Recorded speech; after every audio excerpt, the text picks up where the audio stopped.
Hello everyone. Today let's talk about the Western blot technique. In previous video we have studied कि हमें western blots के sample कैसे बनाने हैं. आज हम वेस्टर्न ब्लॉट की प्रोसीजर देखेंगे. So let's get started. Western blotting with me. Okay. So हमारा पहला पॉइंट होगा, हमने जो सैंपल्स बनाए हैं वो हमें जितना सैंपल लोड करना है, जितना कंसंट्रेशन लोड करना है उसके अकॉर्डिंग जो हमने सैंपल्स बनाए हैं उसको एलिकॉट करना. अगर हमने उसको स्टोर किया है तो उनको थॉ करना. हम ये याद रखना है कभी भी हम प्रोटीन सैंपल्स जो है अपने आइस पे थॉ करेंगे, क्योंकि नॉर्मल टेम्परेचर या रूम टेम्परेचर पे अगर हम थॉ करेंगे तो उनका जो स्ट्रक्चर है वो डिफ़ॉर्म हो जाएगा और वो नहीं चाहते हम. अगर वो डिफ़ॉर्म हो जाते हैं तो वो उनके बीच के बॉन्ड्स डिस्टर्ब हो जाएंगे और मतलब उनका डिकन्फॉर्मेशन हो जाएगा और वो जो फॉर्म में हमें ये रन होने चाहिए वो फॉर्म में हम उनको रन नहीं कर पाएंगे. तो इसलिए हमें प्रोटीन आइस पे थॉ करना है. कभी भी याद रखना है, प्रोटीन सैंपल अगर हमें यूज़ करना है तो कभी भी ice, only and only ice. Next हम अब इसके बाद क्या है कि हमें जेल कैसेट प्रिपेयर करना है. ये जेल कैसेट क्या होगा कि हमारा यहाँ पे स्पेसर होगा, फिर यहाँ पे हमारा कोम लगा होगा, प्लेट होगा, फिर उसको हम कैसेट आता है उसमें दोनों तरफ से यहाँ इस साइड या तो हमारा डमी प्लेट होगी, यहाँ पे हमारी जेल की प्लेट होगी और फिर इस कैसेट को हम क्लोज करेंगे. नेक्स्ट, अब ये जेल कैसेट अरेंज करने से भी पहले की चीज़ है कि हमारा जेल कितना परसेंट का होना चाहिए. ये अकॉर्डिंग टू अपने प्रोटीन के साइज़ के हिसाब से हम डिसाइड कर सकते हैं कि कितने परसेंट का जेल बनाया है, तो उस अकॉर्डिंग हम जेल कैसेट का भी प्रिपरेशन करेंगे. फिर हम अब जेल कैसेट बन गया तो हम ये जेल कैसेट को सैंपल मतलब बफर में ऐड करेंगे. जो बफर हमारा टैंक होगा, बफर टैंक में हम जेल कैसेट को लोड करेंगे, फिर कोम निकालेंगे. हमारा जो प्रोटीन सैंपल है उसको थॉ होने के बाद मैंने जैसे सैंपल प्रिपरेशन वाली वीडियो में बताया था कि हमें लोड करने से पहले उसको स्पिन डाउन करना है. स्पिन डाउन करने के बाद हमें उनको हीट करना है 95 डिग्री पे, या तो 5 मिनट्स या फिर 10 मिनट्स.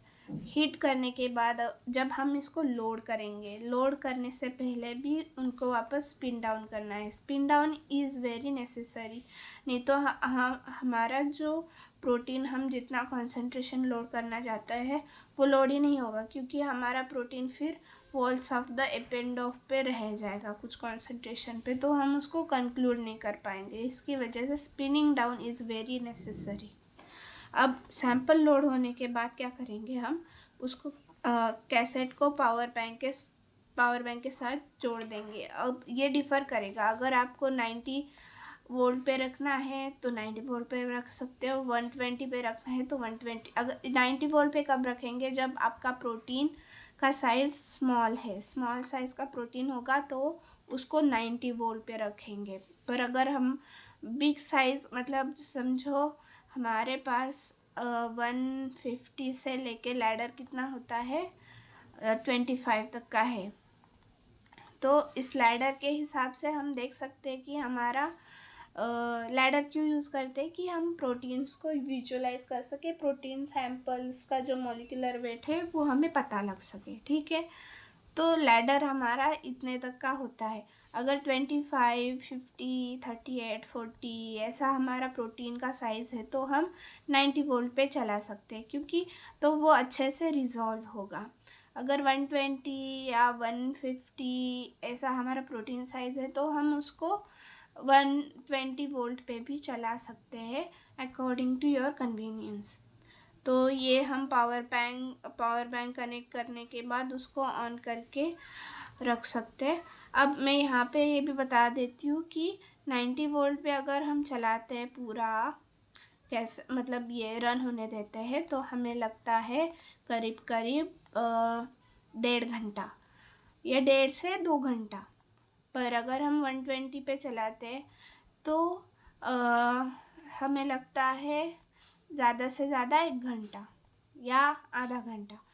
ये चीज़ ऐसी है ना, आप ऐसे भी कर सकते हैं। यहाँ पे ऐसा भी ऑप्शन है कि आपको जो स्टार्टिंग का स्टैकिंग है, स्टैकिंग जेल क्रॉस करने तक आप वोल्टेज 120 पे रख सकते हो। हाँ, फिर उसके बाद 90 पे चेंज कर लो, ताकि आपका रिजॉल्विंग वाले पार्ट में प्रोटीन अच्छे से स्लोली रिजॉल्व हो। स्टैकिंग तक उसके 120 तक रन होने दो, फिर उसके बाद 90 पे रख के अच्छे से आराम से रिजॉल्व होने दो। ये भी कर सकते हो। तो ऐसे भी कई टिप्स होते हैं। अगर आपको भी कोई टिप्स पता हो तो कमेंट्स में ज़रूर बताना। ठीक है, फिर इसके बाद है कि हम प्रोटीन बैंड सेपरेट हो जाएंगे अकॉर्डिंग टू साइज़। फिर प्रोटीन बैंड जब ये सेपरेट हो जाएगा तो ये जो कैसेट है इसको निकालना है, और या तो हमें आइस बकेट होता है उस पर वाटर लेके उसमें सेपरेट। अब ये यहाँ पे क्रिटिकल स्टेज आता है। यहाँ पे क्या करना है, हमारा जो ये ऐसे आइस बकेट होगा, इसमें हमें डिस्टिल वाटर या नॉर्मल टैप वाटर लेना है, और उसमें हमें जो ये मिलता है कैसेट के साथ जो एक स्मॉल ऐसा कॉम जैसा मिलता है उसको लेना है। ये सब मिलता है ना, तो इसके यहाँ पे ऐसा नैरो साइड होता है, उसको क्या करना है हमें, ये जो कैसेट है इसको वाटर में ही ओपन करना है, ताकि हमारा जो जेल है वो टूटे ना। इसको हमें, अब ऐसा हमारा प्लेट है, देखो यहाँ पे हमारी एक प्लेट है, और इसके पीछे साइड हमारा स्पेसर प्लेट होगी। ठीक है, ये हमारी यहाँ पे स्पेसर प्लेट होगी, इससे नीचे से लगी। तो इसके बीच में हमारा क्या है, जेल है। जेल हमारा इसके बीच में ऐसे है जेल। हाँ, तो हम पानी में डालेंगे, आराम से सभी तरफ से इसको लूज़ करेंगे। ये अपर प्लेट को हम आराम से लूज़ करेंगे इसकी मदद से, तो हमारा जेल टूटने के चांसेस कम हो जाते हैं। ये बात समझ गए। अब आगे क्या होता है कि आगे सेपरेट करने के बाद हम इसको रखेंगे ट्रांसफ़र पे। ट्रांसफ़र पे हमेशा याद रखना है हमें, जो ट्रांसफ़र कैसेट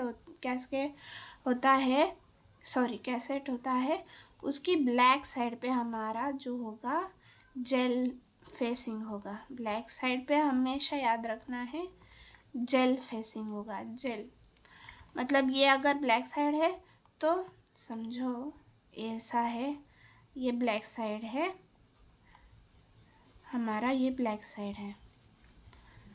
तो इस साइड हमेशा क्या आएगा,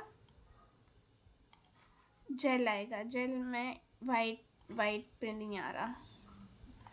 ठीक है, इस साइड हमेशा जेल होगा।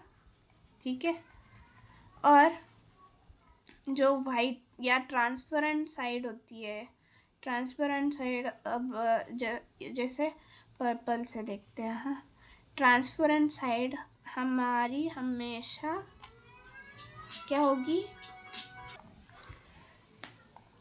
ट्रांसपेरेंट साइड हमेशा क्या होगा हमारा, ट्रांसफ़र मेम्ब्रेन होगी। ट्रांसफ़र मेम्ब्रेन, एक सेकेंड इसको अच्छे से देखते हैं।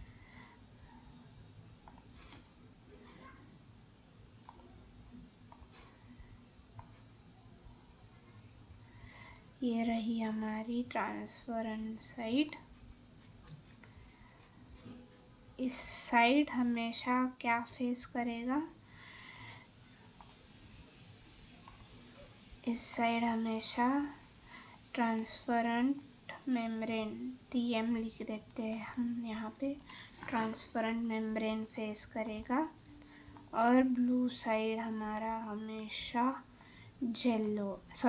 ब्लैक साइड हमेशा जेल फेस करेगा। और हम जब ट्रांसफ़र के लिए वो ट्रांसफ़र कैसेट में रखेंगे तो उसमें जाएगा हमारा transfer buffer plus ice pack क्यों, तो ये चीज़ हम नेक्स्ट वीडियो में देखेंगे। अभी सिर्फ हम प्रोसीजर पे ध्यान दे रहे हैं, ठीक है। प्रोसीजर में क्या डिटेल्स होती है, क्या हम गलत कर सकते हैं, उस बारे में हम देख रहे हैं। अब यहाँ पे भी जब हम ये डालेंगे हमारा जो ट्रांसफ़र बकेट होगा, इसमें जो ट्रांसफ़र कैसेट का टैंक होगा, उसके ऊपर भी जो हम ये इलेक्ट्रोड्स जॉइन करेंगे, उसको देखना है कि ब्लैक साइड फेस करेगा और रेड साइड की तरफ हमारा हमेशा जो ये वाली वाइट वाली या ट्रांसपेरेंट वाली साइड है कैसेट की, वो फेस करेगी। तो ब्लैक साइड हमेशा ब्लैक साइड की तरफ अटैच होगा, मतलब फेस करेगा, नॉट अटैच बट फेस करेगा, ठीक है। इतनी बात तो हो गई। अब आगे बढ़ते हैं। ट्रांसफ़र हम मिली एम्पियर पे भी लगा सकते हैं, वोल्टेज पे भी लगा सकते हैं, हमारे हिसाब से है, कन्वीनियंस के हिसाब से कि टाइम हमारा कितना लग रहा है प्रोटीन को ट्रांसफ़र होने के। ये सारी चीज़ें प्रोटीन की वेट पे या प्रोटीन की जो हमारी प्रॉपर्टीज़ होती है उस पर डिफ़र करती है। नॉर्मली हम यहाँ पे भी एक डायग्राम है जिसमें बताया गया है कि हमें कैसे ट्रांसफ़र कैसेट लगानी है। तो ट्रांसफ़र कैसेट लगाने के बाद ये देखो, यहाँ पे ये आइस पैक है, ये बकेट है, इसमें हमारा ये जो होगा ये हमारा ये होगा ट्रांसफ़र कैसेट। अब नॉर्मली ये स्टैंडर्ड है 300 mA पे 3 आवर्स चलाते हैं। अगर हम ओवरनाइट भी चलाते 90 mA पे ओवरनाइट चलाते, ऐसे भी कर सकते हैं। अब ट्रांसफ़र होने के बाद हम ब्लॉकिंग करेंगे हमारी मेम्ब्रेन का। ब्लॉकिंग क्यों करेंगे, ये इसका कॉन्सेप्ट भी हम नेक्स्ट वीडियो में देखेंगे।